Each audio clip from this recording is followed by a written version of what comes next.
अस्सलाम वालेकुम, मेरा नाम मोहम्मद ज़ैनुल हसन और आप देख रहे हैं आपका अपना यूट्यूब चैनल पिप्स एंड प्रॉफिट्स। सबसे पहले भाई माज़रत, मैं तकरीबन 2 हफ्ते वीडियोस अपलोड नहीं कर सका। मैंने आपको एक कम्युनिटी के ऊपर बाकायदा तौर पे एक मैसेज टैग कर दिया था कि कुछ रीज़न्स थी। सबसे पहली रीज़न ये है कि मेरे एक बहुत प्यारे दोस्त हैं और समझ लें कि मेरे बचपन के दोस्त हैं जिनकी डेथ हुई 23 दिसंबर को।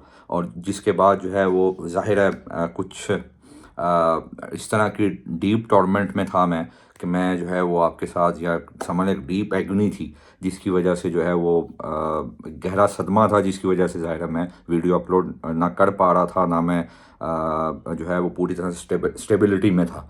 तो ज़ाहिर है मेरा बचपन का दोस्त था, 27-28 ईयर की मेरी दोस्ती थी और 27-28 साल दोस्ती में ज़ाहिर है एक बंदा एक बहुत बड़ा लॉस होता है किसी की ज़िंदगी का। तो उस वजह से ग़ालिबन मैं अपलोड नहीं कर पाया और उसके लिए माज़रत है। और आप दुआ कीजिएगा उनके दर्जात के लिए और उनके लिए आगे वाले मामलात आसान हो। मेरी आपसे इल्तिजा है और रिक्वेस्ट है कि आप उनके लिए दुआ कीजिएगा। और दूसरी बात ये है कि 15 से तकरीबन 15 दिसंबर से 15 जैन हम ट्रेड कर नहीं रहे होते बिल्कुल भी। मैं बल्कि सबको मना करता हूँ। मैंने आपको कहा था कि मैं आपको रीज़न बताऊँगा। देखें, एक बात को समझिए, जो बिग इंस्टीट्यूशंस होते हैं, अब ये बिग इंस्टीट्यूशंस कौन हैं? देखें, जो हेज फंड्स हैं, जो लिक्विडिटी प्रोवाइडर्स हैं, ये जो रिटेल ट्रेडर हैं बड़े बड़े, जो है वो मेजर इन्वेस्टमेंट फर्म्स हैं, ठीक है, फाइनेंशियल इंस्टीट्यूशंस हैं, जो मेजर बैंक्स हैं दुनिया के, वो इन दिनों में पूरी तरह से एक्टिवेटेड नहीं होते। मतलब पूरी तरह से उनकी ट्रेड नहीं चल रही होती। और आपको पता है, मैं आपको अक्सर कहता होता हूँ कि सबसे ज़्यादा जो फंड इन एंड आउट होता है वो गोल्ड में होता है। और गोल्ड जो है वो टॉप एसेट्स में, अगर आप जो है वो एसेट्स कोइन एसेट्स जो है मार्केट कैप में जाएं, तो आपको जो है वो जाकर पता चलेगा कि भाई जैसे बीटीसी है वो अब थर्ड फोर्थ नंबर पे है, एप्पल है, अमेज़ॉन है, और इस तरह से जो है वो गोल्ड है। मतलब ये जो है वो टॉप पे जो टॉप प्रायोरिटीज़ पे एसेट्स हैं। मतलब इसमें सबसे ज़्यादा पैसा जो है वो सर्कुलेट होता है, इन एंड आउट होता है। तो उस वजह से जो अभी ये जो दिन होते हैं जैसे क्रिसमस है और ये जितनी भी आगे 15 जैन 20 जैन तक ये जो है वो छोटी मोटी छुट्टियां चलती रहती हैं। तो उसमें जो है वो most of the times banks और फाइनेंशियल इंस्टीट्यूशंस जो हैं वो ऑफ होते हैं। और फिर क्या होता है कि जो मार्केट के ऑपरेटर्स होते हैं, जो मैनेजर्स होते हैं, वो लिक्विडिटी को बहुत ज़्यादा ग्रैब करते हैं, मतलब बहुत ज़्यादा मैनिपुलेट करते हैं, स्पेशली गोल्ड में। ठीक हो गया। आजकल तो खैर बीटीसी में बहुत ज़्यादा मैनिपुलेशन हो रही है, बहुत ज़्यादा लिक्विडिटी ग्रैब होता है। रीज़न इज़ कि इस वक्त बीटीसी मोस्ट फेवरेट जो है पेयर बना हुआ है रिटेलर्स के पॉइंट ऑफ व्यू से। खैर बिग इंस्टीट्यूशंस तो ज़ाहिर है उसके अंदर बहुत ज़्यादा इन्वेस्टमेंट कर रहे हैं और बहुत ज़्यादा पैसा जो है वो अपना उसके अंदर इन कर रहे हैं, उसके अंदर ज़ाहिर है इन्वेस्ट कर रहे हैं, उसके अंदर पूरी तरह से उनका फंड जो है वो चल रहा है। लेकिन ज़ाहिर है उसको देख के जो रिटेलर्स होते हैं उन न्यूज़ के ऊपर और उनकी एक्टिविटीज़ को देखते हुए उसको बड़ा अच्छा फॉलोअप दे रहे होते हैं और फिर क्या होता है कि उसमें पैसा डाल रहे होते हैं। ठीक है, तो लिक्विडिटी तो आपको पता बहुत ज़्यादा ऐसा बहुत ज़्यादा हंटिंग होती है। आजकल तो बीटीसी के अंदर बहुत ज़्यादा हंटिंग होती है। कभी एक वक्त होता था कि जब हम बीटीसी पे ट्रेड करा करते थे तो हम 50 पिप्स का, 40 पिप्स का, 60 पिप्स का ऐसा बहुत बड़ा समझते थे। लेकिन अभी जो है वो इस तरह का टाइम है कि 150, 120, 130 पिप्स, लाइक जैसे नेस्डैक है, जैसे US30 है। क्यों? क्योंकि ये वॉलेटाइल पेयर हैं। तो जब वॉलेटिलिटी ज़्यादा होती है तो आपको अपना एसएल भी जो है वो बड़ा करना पड़ता है। ठीक हो गया। ज़ाहिर है एक पूरी पूरी स्लॉट होती है, पूरा पूरा जोन होता है बाइंग का, सेलिंग साइड पे, बाइंग साइड पे। तो फिर आपको क्या करना होता है कि आपको ज़ाहिर है अपना एसएल जो है थोड़ा बढ़ाना पड़ता है। क्यों? क्योंकि फॉर्मेशन बनने में भी थोड़ा टाइम लगता है। ठीक हो गया। अच्छा, अभी हम बात कर लेते हैं मैनिपुलेशन की। देखिए, मैनिपुलेशन बहुत ज़्यादा होती है। जिसने आपने पूरा साल जो कमाया होता है, आप यकीन माने इन दिनों में आप लॉस कर देते हैं। बड़ा मुश्किल होता है। खैर छोटे फंड के साथ तो इन दिनों में बहुत मुश्किल है ट्रेड करना। एसल भी इतने ज़्यादा हंट हो रहे होते हैं कि ज़ाहिर है बंदा जो है वो डिमोटिवेट हो जाता है। तो इसलिए बेहतर है कि इन ये जो तकरीबन दिसंबर का मिड से और तकरीबन पूरा जनवरी, अब कोशिश करें आप ट्रेड ही ना करें। और जो जो मैनेजर्स होते हैं, जो ऑपरेटर्स होते हैं, वो बहुत ज़्यादा मैनिपुलेशन कर रहे होते हैं। आपको कैंडल कोई दिखाई जा रही होती है, वॉल्यूम की बेस पे जो ट्रेड करते हैं, वॉल्यूम बहुत अच्छी चीज़ है और मैं बहुत ज़्यादा प्रायोरिटी देता हूँ वॉल्यूम को। तो जो VSA के मेथड पे चल रहे होते हैं वो बेचारे परेशान होते हैं कि यार वॉल्यूम ये था, मार्केट इस तरह करी। और बहुत से लोग हैं जिनके साथ में डिस्कशन चलती है, वो देखते होंगे और वो बता सकते हैं इस बात को कि कैसा नहीं है। आपकी ग्रे स्टोन डोजी बन रही होती है, आप कह रहे होते हो बस यार अब तो मार्केट गिरेगी। आप जो है वो ड्रैगन फ्लाई डोजी पे आप कह रहे हो मार्केट वो ऊपर जाएगी। आप जो है वो इन्वर्टेड हैमर देख रहे हो, कभी हैमर देख रहे हो। लेकिन मैं अक्सर आपको कहता हूँ कि भाई ये जो कैंडल होती हैं, ये बेसिकली ये इसकी जो समझ लें कि जो इसकी एग्जीक्यूशन है या जो इसकी रिलायबिलिटी है वो 30%। आप पूरी तरह इसके ऊपर नहीं बैठ सकते। क्यों? क्योंकि इन दिनों में ज़ाहिर है ऑपरेटर्स क्या कर रहे होते हैं, उनको पता होता है बिग इंस्टीट्यूशन इन्वॉल्व नहीं है, ठीक है। और वो हर तरह की जो है वो कैंडल और हर तरह से जो है वो आपको वॉल्यूम जो है वो फेक दिखा के कभी फेक आउट कराते हैं, कभी ब्रेकआउट कराते हैं। तो उसके लिए आपके लिए थोड़ा सा मसला बन जाता है। एक न्यू कमर के लिए तो खैर बहुत मसला बनता है। इसलिए भाई इन दिनों में ट्रेड ना ही करें। मार्केट कहीं नहीं जा रही, मार्केट ने फोत नहीं हो जाना, मार्केट ने जो है वो पूरी ज़िंदगी चलना है, ठीक है। तो आप कुछ दिन जो है वो इन दिनों में बल्कि सीखें। और बहुत से ऐसे मेरे स्टूडेंट्स हैं जो इन दिनों मैंने उन्हें कहा था कि यार सिर्फ सीखो, और वो वाकई में सीखते रहे। ठीक हो गया।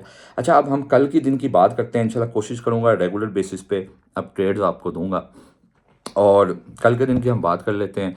देखो भाई, एक बात को याद रखो, अगर मैं गोल्ड के वीकली वॉल्यूम की बात करूं तो वॉल्यूम जो उसके वीक में सेलिंग में लगा था उससे ज़्यादा इस दफ़ा बाइंग में है, ठीक है। और मैं जो है वो एक डब्ल्यू पैटर्न भी एक्टिवेटेड होते देख रहा हूं और एक्टिवेट तकरीबन पार्शली हो चुका है, जो कि डे के टाइम फ्रेम पे, ठीक है। और ये मार्केट को ट्रम्प साहब के जो कि 20th को उसका ओथ है, उससे पहले मार्केट जो है दोबारा एक अच्छा सर्ज ले सकती है ऊपर की साइड पे। हाँ, जब ट्रम्प साहब आएंगे फिर हम उसके साथ देखेंगे कि ट्रम्प साहब जाहिर है स्टॉक्स को जो है वो एक्सलरेट करेंगे। उसके अंदर एक जो है वो वाजिया स्पाइक आएगा और गोल्ड के अंदर प्रेशर आ सकता है ड्यू टू इन्फ्लेशन, ठीक है। इसके ऊपर हम ज़ाहिर है कल की वीडियो में भी इंशाल्लाह ताला तफसील से बात करेंगे।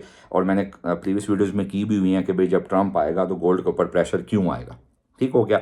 अभी ज़ाहिर है इंटरेस्ट रेट कट की बातें भी जो हैं वो अब थोड़ी सी ढलने लग गई हैं और रेट कट जब नहीं होगा तो गोल्ड पे प्रेशर रहेगा। लेकिन अभी जो वॉल्यूम है, देखें आसान करते हैं, अगर कल मार्केट ने 2634 के नीचे कोई भी एक 4 आवर क्लोज की तो फिर आपको मेरे भाई 41 मिले, 42 मिले, 43 मिले, आपको 49 के ऊपर कैसल देना है और आपको वहाँ से सेल करनी है। और आपका टारगेट 2622 होना चाहिए और 2613 होना चाहिए। हाँ, 2613 से हम एक बाय लाजमी करेंगे, ठीक हो गया। इसी तरह हम ऑन द कॉन्ट्रेरी साइड की बात करते हैं तो आप मॉर्निंग में याद रखें, आप 2643 से भी सेल कर सकते हैं। अभी 41 के पास क्लोजिंग है, आप 43 से 44 से सेल कर सकते हैं। 43 से 47 तक 44 से 47 कह लें, 30 पिप्स की स्लॉट है, यहाँ से आप सेल ट्राई कर सकते हैं। 51 का छोटा सा सेल बता रहा हूँ, 51 से ऊपर का सेल देना और वहाँ से जो है वो सेल करना, ठीक है। ये एक ट्राई है। लेकिन मैं आपको ये रिकमेंडेशन दूंगा कि आप 55 56 का वेट करो, वहाँ से आप 65 के ऊपर का सेल दो और वहाँ से सेल करना, ठीक हो गया। जैसे ही मार्केट ने कल 2656 के ऊपर कोई 4 आवर क्लोज की तो मार्केट इस दफ़ा भाई 2664 जो कि इसकी स्ट्रक्चरल रेजिस्टेंस है, जहाँ से पहले मार्केट गिरी थी 2583 तक गई थी, अब वहाँ से फिर गिरी है। फिलहाल अभी ये आई है कहाँ तक, 2636 तक। तो हमें कैसे पता चलता है कि ये जो रेजिस्टेंस है ये बहुत वीक हो चुकी है। देखें, पहले मार्केट ने 64 से गिराया 2583 और अगर मार्केट दोबारा 2634 तक ही आए, सुबह में मॉर्निंग में आपको 263433 मिलता है, भाई लाजमी बाय करना, ठीक है। और यहाँ पर अगर मार्केट आती है और मार्केट बस ऊपर ही चली जाती है फिर 65 तक, तो समझ लें फिर आपको 65 से सेल नहीं करनी। क्यों? क्योंकि वहाँ का जो सेलर है वीक हो चुका है। पहले सेलर में इतनी कैपेसिटी थी कि उसने मार्केट को 2583 तक पहुँचाया, ठीक है। मार्केट ने उसको 2583 तक पहुंचाया। अभी 700-800 पिप्स तक वो मार्केट गिरी। लेकिन अगर आप मार्केट सिर्फ 34-33 तक आती है, जो कि अब एक अच्छा जोन है बाय का, और मैं 30-80 के सीक्वेंस की अक्सर बात करता हूं, तो भाई आपको यहां से बाय करना है, आप बाय डालो और ये तकरीबन आपकी 64 तक बाय निकलनी चाहिए, ठीक हो गया। 64 के ऊपर जैसे ही मार्केट ने 1 आवर भी क्लोज कर दी तो भाई फिर ये 2672 से और 2688 यहां तक मार्केट जाएगी। इस वीक में मैं 2672 2688 जो है वो हाईली चांसेस है कि आ सकते हैं, लेकिन हम लेवल टू लेवल चलेंगे, क्यों? क्योंकि अभी भी मार्केट के कुछ दिन हैं जिसमें मैनिपुलेशन है।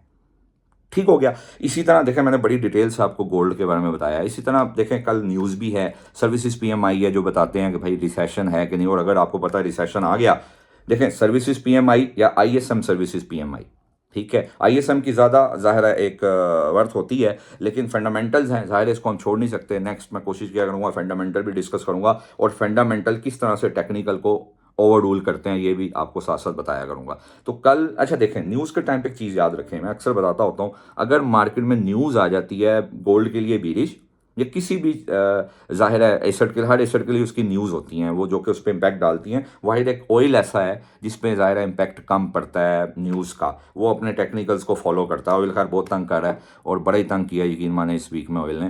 खैर इस पे बात करते हैं। अभी आपने जो है वो कल आई एक सर्विसेज पीएमआई है, कुछ छोटी सी न्यूज़ है, कुछ बिल ऑप्शंस हैं, कुछ इस तरह की चीज़ें हैं, लेकिन आप कल का दिन जो है वो ज़्यादा बड़ी मूवमेंट नहीं देखेंगे, और जो है मार्केट कल भी साइडवेज रह सकती है। और कल हम फिर से वही बात 34 से बाय डालेंगे, और ऊपर से अगर हमें बहुत ज़्यादा सेल ज़ाहिर है तलाश करनी है या सेल करनी है तो भाई 44 से 47 पे आप एक सेल कर सकते हो ट्राई। लेकिन मैं यही आपको रिकमेंड करूँगा 55 56 का वेट करो। ठीक हो गया। अच्छा अभी हम बात करते हैं नेक्स्ट भाई बीटीसी की। देखो भाई बीटीसी मैं पहले भी बता रहा हूँ, हर एक को बता रहा हूँ, वो बुलिश है। ट्रम्प साहब के आते साथ ये बुलिश होगा, ये एक सेंस लोगों के दिमाग में है। ठीक है, ये इसका देखो इसका जो है वो इन्वर्स भी हो सकता है, ज़रूरी नहीं है कैसा हो। ठीक है, लेकिन अभी फ़िलहाल बीटीसी को 95,300 तक का वेट करो। 94,300 से 95,300 इसका वेट करो, वहाँ से इसको बाय में इसको लेके जाना। ठीक है, 94,300 होपफुली कि आए, वहाँ से एक इन्वर्टेड हेड एंड शोल्डर बने। क्यों? क्योंकि बीटीसी में एक downward trend line upper side पे है, और बीटीसी ने एक एम पैटर्न भी बनाया हुआ है जो कि पार्शियली एक्टिव है, लेकिन वो कुछ ज़्यादा काम करने वाला लग नहीं रहा। ठीक है, आप फिलहाल जब तक बीटीसी 94,200 से नीचे कोई क्लोजिंग ना दे या 4 आवर क्लोज ना करे, आपने तब तक फिलहाल डिप मिले 95,300 मिले 94,300 मिले आप बाय करो। ठीक है, वैसे तो आप जो है वो 96,100 से भी बाय कर सकते हो। ठीक है, लेकिन अगर जैसे अभी 2 दिन से बीटीसी साइडवेज है और हम सेलिंग साइड पे ही थे, मैंने सेल करवाई हुई थी 650 से 98,650, और 99,000 कैसल था वहाँ से, और 2 दफ़ा सेल हुई है। ठीक है, और एक दफ़ा 140 पिप्स मिले हैं, एक दफ़ा 120-100 पिप्स मिले। तो अभी के लिए तो फिलहाल बीटीसी ने काम लगाया हुआ है इस लोगों को इस तरह से कि बीटीसी एक हफ्ता इतवार बाइंग में जा रहा होता है, बस बाइंग है तो बाइंग ही बाइंग है, और एक हफ्ता जो है इतवार जो है वो सेलिंग में चल रहा होता है। ठीक है, ये आप देख लेना, इसकी नेचर है। ठीक है, तो हम उस लिहाज से भी अगर बात करें तो बीटीसी को अगर फॉर एग्जांपल जैसे अभी बीटीसी बार 97,400 जो कि 97,300 400 की एक पहले रेजिस्टेंस बनी हुई थी। ठीक है, अब ये आरबीआई स्ट्रक्चर बना तो रहा है, लेकिन ये बना नहीं सकेगा, वीक है। ठीक है, हाँ, ये जैसे ही 97,300 के नीचे अभी क्लोज करता है ना 4 आवर या 1 आवर भी, तो फिर हम इसको 96,100 से इसकी बाय एक ट्राई कर सकते हैं। लेकिन मैं आपको 95,300 से ही बाय कहूँगा, वहाँ पर जाएं, वहाँ पे जाके जो है वो इसको बाय करें जब मार्केट मिलती, क्यों? वहाँ पे एक इन्वर्टेड हेड एंड शोल्डर बन सकता है। ठीक है, हाँ, अनटिल अनलेस बीटीसी 1,03,000 से नीचे है, आप इसको सेलिंग में देख सकते हो। ठीक है, देखो इंट्राडे है ना, आपने 120 150 पिप निकालने, आप सेलिंग करो, कोई ऐसी बात नहीं। ठीक है, इसी तरह उम्मीद करता हूँ यार काफ़ी चीज़ें डिटेल में बता रहा हूँ। इसी तरह भाई हम बात करते हैं नेस्डक की। नेस्डक भाई मैंने टिकटॉक अकाउंट पे, जो मेरा ऑफिशियल अकाउंट है, उस पर मैंने काफ़ी दिन 2 4 5 दिन पहले का बताया हुआ है 20,700 का एसल 2, और भाई 21,840 का TP1 है, इतना बड़ा टीपी। ठीक है, और मार्केट गई बिल्कुल जो है वो तकरीबन 750 780 तक गई है, और वहाँ से जो है वो आप देखें, आप मार्केट 300 पे है, तकरीबन 500 पिप्स तो ये भी हैं भाई।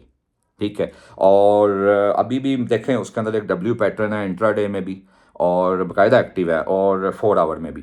तो आपको 20 फिर से अगर 20,950 मिलता है, 960 मिलता है, 850 से 950, 20,850 950 कह लें, तो आप बाय में रहो। 20,850 950 मिले, 20,950 या 21,050, 20,950 से 21,050, 100 पिप्स की स्लॉट है, यहाँ से बाय करो।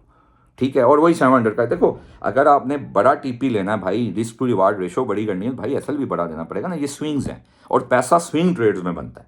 जैसे देखें गोल्ड की 2601 आया जो सुन रहे हैं उनको पता है, मैंने वहाँ से बाय करवाया। मैंने कहा था बाई 5 6 और 6 4 इस वीक मिल जाएगा। ठीक है, जिन्होंने की हैट्स ऑफ टू देम, जिन्होंने नहीं की वो उनकी मर्जी। लेकिन बहरहाल आपने अब क्या करना है, आपने ये बात याद रखनी है कि आपने नेस्टेक को बाय करना है भाई। हाँ, अगर आपने पहली सेल ट्राई करनी है तो आप जो है फ़िलहाल तो अभी ये 330 से सेल बार बार दे रहा है 21,330, लेकिन आप कोशिश करो कि आप 540 से पहली सेल डालो 21,540। ठीक हो गया। और कोशिश करो बाय साइड पे रहो, क्योंकि आगे वैसे भी इसमें स्पाइक आना है, ट्रम्प साहब ने आना है, तो स्टॉक में पैसा आना है, तो गोल्ड से वैसे निकल जाना है पैसा, लेकिन उस पर हम बात टाइम टू टाइम करेंगे। ठीक हो गया। इसी तरह मेरे भाई अब हम बात करते हैं ऑयल की। ऑयल मेरे भाई आपको 71.70 से 72.50 मिले, वहाँ से अभी बाय ही करो, और 75.50 आपका टारगेट होना चाहिए। ठीक है, ऑयल अभी फिलहाल बुलिश है, और 73.30 से आप जैसे ही मार्केट कल ओपन होती है सेल कर तो सकते हो, लेकिन कोशिश करो 74.50 से सेल करो। ठीक हो गया। इस तरह करके इंशाल्लाह ताला हम ट्रेड करेंगे। बाकी मैं कोशिश करूंगा रेगुलर बेसिस पे ट्रेड करवाऊं। और दूसरा भाई, अब मैं आपको लिंक दूंगा, आपको मेरे ब्रोकर के साथ अब अटैच होना है। अगर आपने मेरे ग्रुप में आना है तो मैं आपको कुछ चीज़ें समझा दूंगा। आपने क्योंकि देखें, हमने बेहतरीन ब्रोकर्स पे ट्रेड करनी होती है जहाँ पे हमें विड्रॉल का इशू ना हो। ठीक है, तो आपको वो लिंक दूंगा, आप उस लिंक से जो है ज्वाइन हो सकते हैं मेरे ग्रुप के साथ। और इंशाल्लाह आप रेगुलर बेसिस पे बात करेंगे। चैनल को सब्सक्राइब करें, चैनल को ये वीडियो को शेयर किया करें। क्यों? क्योंकि मैं वीडियो इस तरह बनाने की कोशिश करता हूँ कि इससे आप खुद भी सिग्नल्स बना सकते हो। आप मेरे चैनल पे ना, आप मेरे उस ग्रुप में, हाँ ग्रुप में चीज़ें चेंज हो तो डिस्कस हो जाती हैं, ग्रुप में ना भी आओ तो आप खुद से माशाल्लाह अच्छी ट्रेड कर सकते हो। आप सब्सक्राइब करो इस चैनल को देखा करो, शेयर किया करो, लोगों का फ़ायदा किया करो। और शुक्रिया उनका जिन्होंने मुझे कहा कि भाई बार बार वीडियो बनाएं। अल्हम्दुलिल्लाह बना रहा हूँ, और कोशिश करूँगा रेगुलर बेसिस पे बनाऊँ, जिस तरह के भी हालात हों वीडियो मिस ना हो, चाहे छोटी बन जाए। आज की वीडियो थोड़ी सी लंबी बनाई ताकि आपसे गपशप लगा सकूं। बाकी अपना ख्याल रखिएगा। मैं आपको लिंक दे दूंगा अपने डिस्क्रिप्शन में, वहाँ से इंशाल्लाह आपको ज्वाइन होना होगा, और मेरे आईबी लिंक के साथ। ठीक हो गया, ताकि फिर हम आगे मज़ीद चीज़ें आसान कर सकें। अपना ख्याल रखिएगा। अस्सलाम वालेकुम व रहमतुल्लाहि व बरकातहू।